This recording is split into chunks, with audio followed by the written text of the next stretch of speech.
Hello বন্ধুরা, good morning, welcome back to my channel. তো দেখো, আজকে হচ্ছে সারাদিনে কোনো ব্লগ না, তো আজকে হচ্ছে তো মানে আমাদের এখানটায় না বাইসন এসেছে। তো আমি তো মানে সকালবেলা মানে কালকে থেকে নাকি মানে পাড়ার দিকটা ছিল, তো শুনিও নি। তো সকালবেলা উঠান ঝাড়ু দিচ্ছিলাম, ওদিকটা রাস্তা রাস্তা ঝাড়ু দিচ্ছিলাম, ঝাড়ু টাড়ু দিয়ে এসে তারপর একজন ফোন করলো, বললো বাইসন এসেছে, তো সবাই সাবধানে থাকো। তো আর মানে উঠানটা ঝাড়ু দিয়ে বাড়িতে আসার সঙ্গে সঙ্গেই শুনছি যে একটা মানে বয়স্ক মহিলাকে তো গরু দিতে গিয়েছিল নাকি খেতে, তো ওখানটায় মানে ফেলে দিয়েছে, একদম পুরো নাক টাক দিয়ে রক্ত বেরিয়েছে।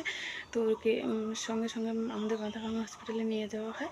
আর হচ্ছে মানে আমার আরেকটা ননাস আছে, ওই ননাসকে একদম পুরো ননাসটা আমাদের রান্নাঘরে বারান্দা আর কি।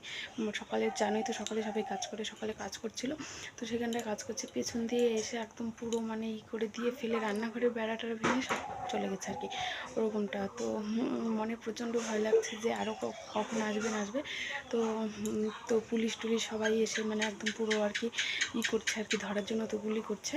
তো ওখানটায় আমাদের মন্দির আছে একটা, মাসান মামার মন্দিরের সামনে, ওখানটায় ধরা পড়েছে। তো তোমাদেরকে চলো এটাই একটু শেয়ার করার জন্য আসলাম আজকে।